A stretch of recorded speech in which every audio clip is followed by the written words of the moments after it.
میں بات یہ تھی کہ جنگ کی اجازت مل جائے، جنگ کی اجازت میں حضرت ابو بکر کا جلال یہ تھا کہ عمر جو رسول اللہ فیصلہ لے رہے ہیں وہ اللہ کے نبی ہیں، آگے کا دیکھ کر کے فیصلہ لے رہے ہیں، اس کے خلاف نہیں جا سکتے۔ حضرت عمر کہتے ہیں اس وقت میں جوش میں یہ سب چیزیں کر رہا تھا، لیکن ابو بکر کی شکل دیکھ کر کے پھر مجھے اندازہ ہو گیا ایمان کسے کہتے ہیں، ایمان کسے کہتے ہیں۔ نبی پاک صلی اللہ تعالی علیہ وسلم نے جو فرما دیا اس کے بعد پھر ٹس سے مس نہ ہونا یہ ایمان کی علامت ہے۔ حضرت عمر توبہ کر گئے، پیچھے ہٹ گئے۔ ایسا نہیں ہے کہ جا کر کے پھر صحابہ کو انہوں نے جمع کیا اور حضرت ابو بکر کی بھی بات ٹال دی، نہیں، انہیں احساس ہوا کہ حضرت ابو بکر نے اس دن جو فیصلہ لیا ہے وہ رسول اللہ کی بات پر لیا، اور پھر دیکھا بھی سارے صحابہ نے، صلح تو ہوئی تھی۔ السلام علیکم، مفتی سلمان اظہری کا یہ نیا بیان ہے، ایمان کسے کہتے ہیں؟ تو آئیے جانتے ہیں۔ اسلام میں ایمان کسے کہتے ہیں؟ ایک سب سے بڑا حصہ ایمان کا دل سے تصدیق کرنا، دل سے ماننا، بے شک سچ بات ہے، دل سے ماننا۔ باقی جو اعمال ہیں، نماز، روزہ، حج، زکوٰۃ، یہ سب یہ اسلام ہے، لیکن ایمان کا تعلق دل سے ہے، قلب سے ایمان کا تعلق ہے، اور اسلام ظاہری اعمال میں ہے۔ تو ایمان اور اسلام کو تھوڑا بہت فرق آپ نے محسوس کیا ہوگا، قرآن پاک میں بھی موجود ہے۔ تو تصدیق کرنا یعنی کسی چیز کو دل سے بے شک سچ بات ہے، کسی بھی چیز کو دل سے ماننا، جو مانا ہے اس پر عمل کر کے دکھانا، یہ اسلام ہے۔ بغیر دونوں کے آپ کا دین مکمل نہیں ہے۔ بہت سارے لوگ ظاہری طور پر مسلمان تو ہو سکتے ہیں لیکن مومن نہیں ہو سکتے، مطلب ایمان نہیں ہے، مسلمان دکھ رہے ہیں، یہ بہت بڑی بات ہے۔ اور قرآن پاک میں اللہ تعالیٰ فرماتا ہے قالت الاعراب آمنا ولکن قولوا اسلمنا، اللہ تعالیٰ فرماتا ہے اعرابی کچھ لوگ یہ کہتے ہیں کہ ہم ایمان لائے، اللہ فرماتا ہے نہیں، بلکہ یوں کہو ہم اسلام لائے۔ ایمان اور چیز ہے اور اسلام اور ہے، اور دونوں کی تکمیل کے بعد وہ اس کا دین مکمل ہے۔ اب میں آپ کو سب سے پہلی چیز بتاتا ہوں، تصدیق، دل کی تصدیق کیا ہے۔ اللہ کے نبی صلی اللہ علیہ وسلم نے فرمایا اللہ ایک ہے، اس کو مان لیا، یہ تصدیق ہے۔ رسول پاک صلی اللہ علیہ وسلم نے فرمایا کہ میں اللہ کا آخری بے رسول شک ہوں، سچ بات مان ہے، لیا، یہ ہمارے تصدیق نبی ہے۔ اللہ کے آخری رسول ہیں، بے شک۔ اللہ کے نبی صلی اللہ تعالیٰ علیہ وسلم نے فرمایا اتنے نبی مجھ سے پہلے آئے تھے، ان کے کام یہ تھے، ان کے معجزات یہ تھے، تم نے مان لیا، یہ کیا ہے؟ دل کی تصدیق ہے، اس کو کہتے ہیں دل سے بے ماننا۔ شک سچ بات ہے، اور سبحان دل سے اللہ۔ ماننے کے لیے ایک بات اور میں آپ کو بتا دوں کہ دماغ کی ضرورت نہیں ہے کہ جو چیز ہماری سمجھ میں آئے وہی ماننا ہے، اور جو چیز نہ سمجھ میں آئے وہ نہیں ماننا، ایسا نہیں، ایمان اس کو نہیں کہتے۔ یعنی اگر تم یہ سوچو کہ جو چیز میرے سامنے مجھے لاجیکلی نہیں لگتی میں اس کو ایکسیپٹ نہیں کرتا، اگر اس طرح کی بات کہتے ہو تو تم دل سے ماننے والے ہو ہی نہیں، تم دماغ سے پڑھنے والے ہو۔ اور ایمان قلب سے تعلق رکھتا ہے۔ مثال کے طور پر اللہ کے نبی صلی اللہ علیہ وسلم نے ارشاد فرمایا رات کے ایک چھوٹے سے حصے میں مسجد حرم سے مسجد اقصیٰ گیا، بیت المقدس گیا، اور اس کے بعد پھر آسمانوں کا سفر کیا، اور پھر لوٹ کر کے آیا، پل بھر میں زنجیر بھی ہلتی رہی، بستر بھی رہا گرم، تا عرش گئے پھر آئے محمد صلی اللہ علیہ صلی اللہ وسلم۔ علیہ وسلم۔ اب کوئی انسان یہ کہے یہ لاجیکلی نہیں سمجھ میں آتا، اتنے شارٹ ٹائم میں یہ سفر کیسے ہو سکتا ہے، تو تم دماغ کی یہاں پر سوچیں دوڑا رہے ہو، دماغ کے گھوڑے دوڑا رہے ہو۔ لیکن تصدیق کسے کہتے ہیں؟ آؤ میں آپ کو بتاؤں. حضور پاک صلی اللہ علیہ وسلم معراج کے سفر کے بعد مکہ والوں سے یہی واقعہ بیان کر رہے تھے کہ کل کی شب اللہ تعالیٰ نے مجھے معراج کا سفر عطا کیا، مسجد حرم لے گیا، مسجد حرم سے مسجد اقصی، وہاں پر امام ائمہ انبیاء اکرام علیہ السلام کی امامت کیا. اس کے بعد پھر ساتوں آسمانوں کا سفر، عرش، کرسی، لوح، قلم، جنت، دوزخ، یہاں تک کہ رب ذوالجلال کا دیدار، اور پھر واپس آیا. یہ بے مکہ شک والوں سبحان میرے آقا اللہ. بیان کر رہے تھے. اس وقت جس کو جو سوال کرنا تھا انہوں نے سوال کیا کہ اگر آپ بیت المقدس گئے تھے تو بتائیے وہاں کے حالات کیسے ہیں، بیت المقدس کا دروازہ کیسا ہے، کھڑکیاں کیسی، محراب کیسے. نبی پاک صلی اللہ علیہ وسلم سب کی چیزیں بتا رہے تھے. تو ایک ہوا یہ سوالات کر کے علم کو بڑھانا، اور ایک ہے بغیر کچھ پوچھے کہنا ہاں آپ صحیح کہہ رہے ہیں. دو چیزیں ہیں. لیکن اس محفل کی خصوصیت یہ ہے کہ ابو جہل اس کو موقع مل گیا. اس نے دیکھا کہ اتنی بڑی بات حضور کر رہے ہیں تو گمراہ کرنے کے لیے ایک بڑا چانس ملا ہے. باہر نکلا اور سب کو بولنے لگا کہ صلی محمد اللہ بہت علیہ چھوٹی چھوٹی وسلم. باتوں سے بہت بڑی باتوں پہ آ گئے. وہ تو آسمانوں کے سفر کی بات اور رات کے ایک حصے میں یہاں سے بیت المقدس کے سفر کی بات کر رہے ہیں اور واپس مکہ میں بیٹھے ہوئے. تو وہ گمراہ کرنے کے لیے پروپیگنڈے کرنے لگا. اتفاق ایسا کہ اس محفل میں سیدنا ابو بکر صدیق نہیں تھے. حضور صلی اللہ تعالیٰ علیہ وسلم جب بیان کر رہے تھے اس ابو محفل میں بکر حضرت ابو صدیق بکر نہیں صدیق تھے، نہیں سچ تھے. بات. حضرت ابو بکر وہ کہیں سے آ رہے تھے. ابو جہل راستے میں ملا اور اس کے بعد پکڑ کر کے کہا ابو بکر رکو، بہت اہم کام ہے، امپورٹنٹ کام ہے. کیونکہ اسے پتا ہے کہ ابو بکر سے زیادہ قریب رسول اللہ کے بے کون شک ہیں. سچ بات ہے. سب سے تو زیادہ ابو صحابی میں بکر رضی اللہ ابو تعالیٰ عنہ بکر کو پکڑ صدیق کر تھے کہتا ہے سنو قریبی. ابو بکر، ایک مکہ میں نیا واقعہ ہو گیا ہے. پوچھا انہوں نے کہ کیا ہوا ہے؟ کہا ایک شخص ایسا ہے جو کہتا ہے رات کو وہ سویا تھا اور رات میں وہ اٹھ کر کے مسجد حرم گیا، مسجد حرم سے بیت المقدس مسجد اقصی گیا اور واپس وہ رات یہیں آ گیا. کیا یہ پاسبل ہے؟ ممکن ہے؟ اتنا ہی کہا اس نے. تو حضرت ابو بکر نے کہا ایسا کیسے ہو سکتا ہے؟ بات تو ہے، ایسا کیسے ہو سکتا ہے کہ رات کے ایک چھوٹے انہیں سے پتا حصے نہیں میں تھا کوئی کہ مسجد حضور صلی حرم اللہ علیہ سے وسلم کے بارے میں مسجد بتا اقصی رہے گیا ہیں ہو ابو اور پھر جہل. واپس آ گیا ہو؟ ایسا کیسے ہو سکتا ہے؟ تو ٹھٹا مار کر کے ہنسنے لگا کہ میرا نشانہ صحیح لگا ہے ابو جہل. تو حضرت ابو بکر نے پوچھا بتاؤ تو صحیح کون ہے یہ اس طرح کہنے والا؟ ابو جہل نے کہا کوئی اور نہیں، تمہارے ساتھی صلی اللہ محمد علیہ صلی اللہ علیہ وسلم. وسلم یہ بات کہہ رہے ہیں. تو حضرت ابو بکر کو جلا لایا اور کہا کہ سن، انہوں نے تو مسجد حرم سے مسجد اقصی تک جا کر آنے کی بات کی ہے، اگر وہ وہاں سے آسمانوں کی بھی بات کریں گے بے تو میں شک مان لوں گا. سبحان اللہ. ابھی انہوں نے معراج کا واقعہ سنا نہیں تھا، پہلے ہی کہا کہ وہ تو مسجد حرم سے مسجد اقصی تک کے سفر کی بات کر رہے ہیں کہ وہ رات میں جا کر واپس آ گئے. ابو جہل سن، اس سے بھی زیادہ اگر وہ آسمانوں کے سفر کی بھی بات کریں گے تب بھی میں تصدیق کرتا ہوں. اگر انہوں نے کہا ہے تو وہ بے جھوٹ شک نہیں سچ ہو بات ہے، سکتا. جھوٹ کبھی یہ نہیں ہے بولتے ہمارے تصدیق، نبی. یہ ہے تصدیق. اور حضرت ابو بکر رضی اللہ تعالیٰ عنہ اس وقت تک ابو بکر ہی تھے. جیسے ہی یہ واقعہ ہوا اور محفل رسول میں تشریف لائے تو نبی پاک صلی اللہ تعالیٰ علیہ وسلم نے آپ کو صدیق کہہ کر کے پکارا تھا. یہ تصدیق کرنے والا اور نبی پاک صلی اللہ تعالیٰ علیہ وسلم کی ہر بات کو من و عن ماننے والے حضرت ابو بکر بے شک صدیق. سبحان ایمان اس اللہ. کو کہتے ہیں میرے عزیزو. ایمان ایک بہت پاورفل اندر کی انرجی ہے جس میں ڈگمگ تھوڑا سا بھی ہو تو آدمی کشمکش میں مبتلا ہو جاتا ہے، شک و شبہ میں مبتلا ہو جاتا ہے. ایمان ایک بے بہت شک سچ پاورفل چیز بات ہے. ایمان ہے، بہت یقین کی بڑی اعلیٰ چیز کو پاورفل کہتے چیز ہے. ہیں. سچ بات ہے. اب مثال کے طور پر اللہ تبارک و تعالی موت کے بعد ہمیں دوبارہ اٹھائے گا قیامت کے دن، اس پر یقین ہونا یہ ایمان بالکل. کا حصہ ہے. ایسا یقین ہونا چاہیے کہ آپ کے اندر ذرا برابر بھی شک و شبہ نہ ہو. کیسے اٹھائے گا؟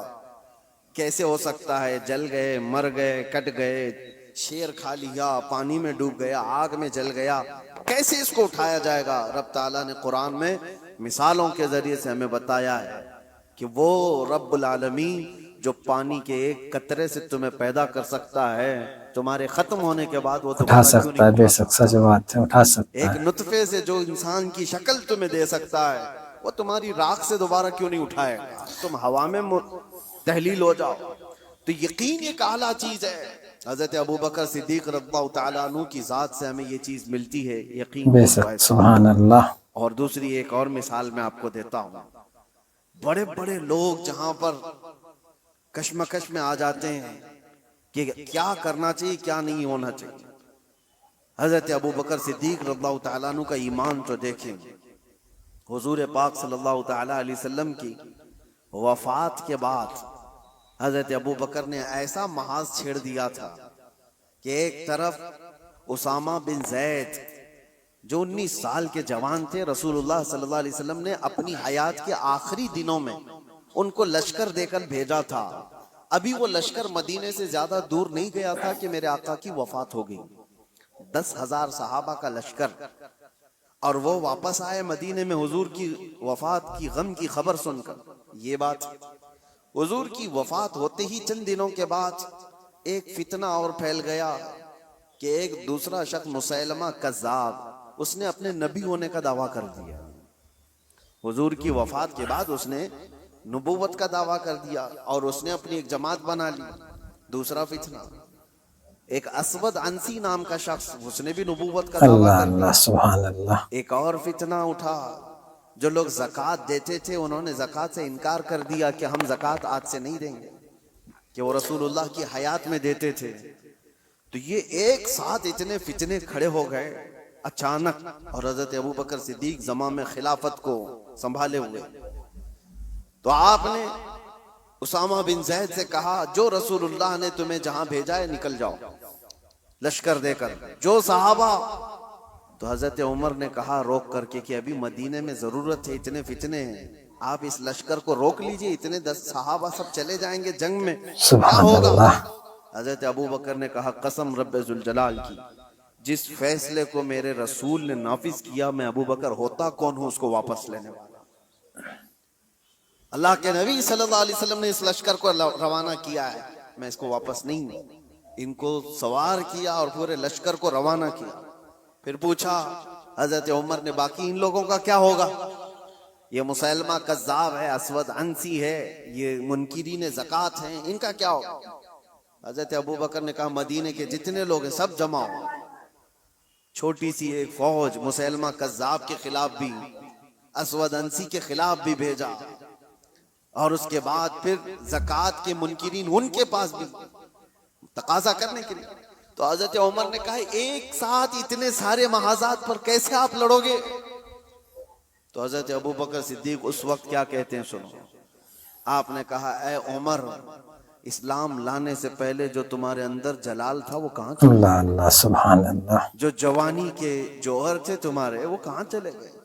یہ کیسی بات کر رہے ہو؟ اللہ کی قسم مدینے والوں کے چھیتڑے اڑ جائیں تب بھی میں خاموش نہیں بیٹھوں گا، کیونکہ میرے رسول کے بے دین شک کا سچ مسئلہ بات۔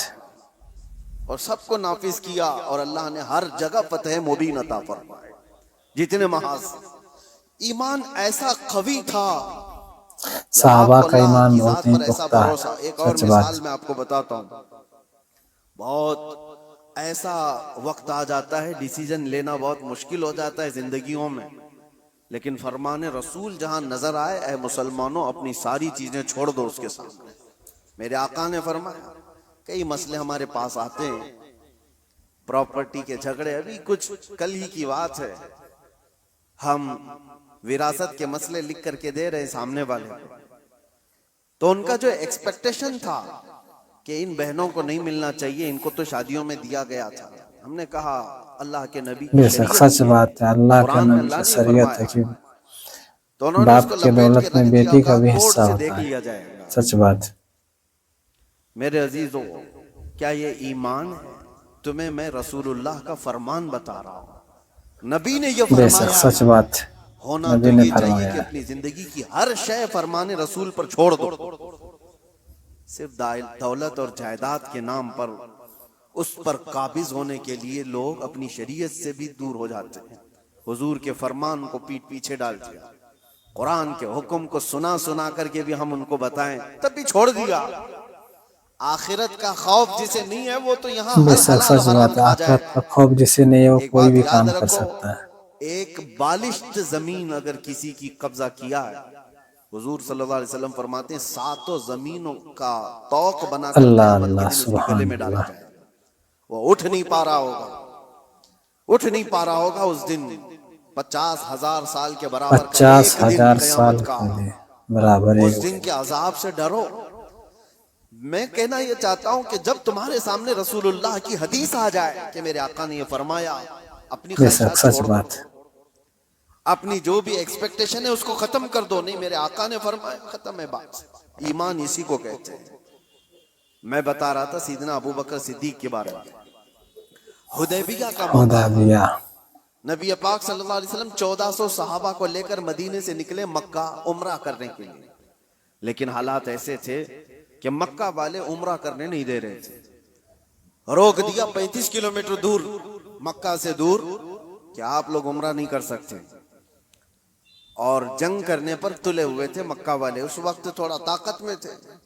نبی پاک صلی اللہ تعالی علیہ وسلم نے دیکھا کہ ہم احرام کی حالت میں آئے ہوئے ہیں عمرہ کرنے کے لیے، لیکن یہ جنگ کرنا چاہتے ہیں اور حضور جنگ نہیں کرنا چاہتے تھے. تو مکہ والوں کے سامنے آپ نے صلح کی تدبیر رکھی کہ ہم آپس میں سمجھوتا کر بے لیتے شک ہیں، سچ صلح کر بات. لیتے ہیں. ہمارے نبی تو مکہ جنگ والے نہیں اس پر کرنا چاہتے، تیار صلح ہوئے. کرنا صلح چاہتے تھے. ہوئی دونوں کے درمیان. سنیے، بظاہر ایسا لگتا تھا کہ حضور صلی اللہ تعالی علیہ وسلم مسلمانوں کی جانب سے دب کر کے صلح کی گئی. ظاہراً ایسا لگتا تھا کیونکہ مکہ والے اپنی ساری شرطیں رکھے ہوئے تھے اس میں کہ اگر ہمارا کوئی آدمی مدینے چلا گیا بھاگ کر تو آپ واپس کو اسے کرنا واپس ہوگا، کرنا پڑے گا، اور اگر آپ کا کوئی تو آدمی ہم ہمارے واپس پاس نہیں آیا تو ہم کریں گے. واپس نہیں کریں سچ گے. بات. یہ زبردستی کی چیزیں بہت اس طرح کی. ایک میں مثال دے رہا ہوں. انہوں نے سب اپنی حمایت میں ایگریمنٹ کے جو کلاوز ہیں وہ سب لکھوائے اور رسول صلی پاک اللہ صلی علیہ اللہ وسلم. تعالی علیہ وسلم کو دستخط کرنے کے لیے کہا. آپ کو میں بتا رہا ہوں کہ اس وقت نبی پاک صلی اللہ تعالی علیہ وسلم دستخط کر رہے تھے تو صحابہ کرام کے دلوں میں بات کیا تھی. سب یہ دیکھ رہے تھے کہ یہ مکہ والے کیسے ہم کو جھکا رہے ہیں. ہم تو جنگ بھی کر سکتے ہیں. جب ہم 313 تھے تب نہیں ڈرے. آج 1400 کی تعداد. سچ بات. 313 نکلے تھے بدر میں اور یہ 6 ہجری کے بعد کی بات ہے. جنگ بدر تو 2 ہجری میں ہو گئی تھی. 4 سال کا جنگوں کا انوبھو بھی تھا، تجربہ بھی تھا. صحابہ کہتے ہیں نہیں ہم لڑ لیں گے ان سے اور مکہ میں جا کر عمرہ کریں گے، کون روک سکتا ہے. لیکن حضور فرما رہے تھے نہیں، صلح کرنا ہے. صحابہ میں یہ بات پھیلی کہ جنگ کرنا ہے، جنگ کرنا ہے. لیکن کوئی بھی حضور کی بارگاہ میں بولنے کی ہمت کیسے کرے. اللہ کے نبی تو یہ جو عقد ہے، یہ ایگریمنٹ ہے، اس پر سائن بھی کر رہے ہیں. تو اس کے بعد اب جو بات مجھے عرض کرنی ہے اس حدیبیہ کے موقع پر وہ میں بتاتا ہوں. حضرت عمر صحابہ کے پاس جا جا کر کے کہہ رہے تھے کہ چلو بولتے ہیں رسول اللہ کی بارگاہ میں کہ آپ جنگ کی اجازت دیں ہمیں، ہم ان کے پرخچے اڑا دیں گے، ان کے ساتھ ایسی جنگ کریں گے کہ یہ ہمیشہ یاد رکھیں گے کہ اللہ کے گھر سے ہم کو روکا ہے. آج ہم طاقت میں. حضرت عمر کے اس بات پر صحابہ جمع بھی ہو رہے تھے. پھر آخر میں حضرت عمر کہاں آئے؟ حضرت ابو بکر کے پاس. حضرت ابو بکر بھی خاموش بیٹھے ہوئے تھے کہ رسول اللہ نے فیصلہ لے لیا ہے تو اب کیا؟ تو فیصلہ لے لیا بس. صحابہ نافرمانی نہیں کر رہے تھے بلکہ وہ انتظار کر رہے تھے شاید وہی آ جائے گی اور حکم بدل جائے گا. اللہ کی طرف سے کوئی حکم آ جائے کہ جنگ کرو، ہم کریں گے. اس انتظار میں صحابہ تھے. پھر حضرت عمر جاتے ہیں کہاں پر؟ حضرت ابو بکر کے پاس. حضرت ابو بکر سے کہتے ہیں ابو بکر نہیں دیکھ رہے تو حالات کیسے ہو گئے؟ مکہ والے ہم پر حاوی ہوتے جا رہے ہیں، غلبہ پا چکے ہیں اور ہمیں جھکا کر کے صلح کرا رہے ہیں، اور رسول اللہ صلی اللہ علیہ وسلم ایسے وقت ان کے ساتھ صلح کی دستخط کر رہے ہیں. ابو بکر چلو آپ کی بات رسول اللہ ٹالتے نہیں. سچ بات. تو یہ بولے جا رہے تھے حضرت ابو بکر سنتے رہے. اس کے بعد جانتے ہو حضرت ابو بکر پلٹتے ہیں اور اتنے جلال کے ساتھ حضرت عمر کے کندھوں کو پکڑ کر جھنجھوڑ دیا اور کہا الزم غرضک یا عمر، اے عمر ہوش میں رہ کر کے بات کرو، تم کس کے لیے بات کر رہے ہو؟ وہ اللہ کے رسول ہیں، انہوں نے جو فیصلہ لے لیا دنیا ٹل جائے ابو بکر اس کے خلاف نہیں جا سکتا۔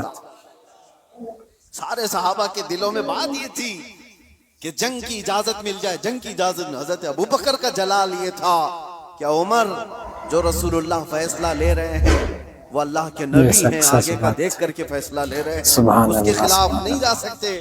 حضرت عمر کہتے ہیں اس وقت میں جوش میں یہ سب چیزیں کر رہا تھا، لیکن ابو بکر کی شکل دیکھ کر کے پھر مجھے اندازہ ہو گیا ایمان کسے کہتے ہیں۔ سچ بات، ایمان کسے کہتے ہیں؟ نبی پاک صلی اللہ تعالیٰ علیہ وسلم نے جو فرما دیا اس کے بعد پھر ٹس سے مس نہ ہونا، یہ ایمان کی علامت ہے۔ حضرت عمر توبہ کر گئے، پیچھے ہٹ گئے۔ ایسا نہیں ہے کہ جا کر کے پھر صحابہ کو انہوں نے جمع کیا اور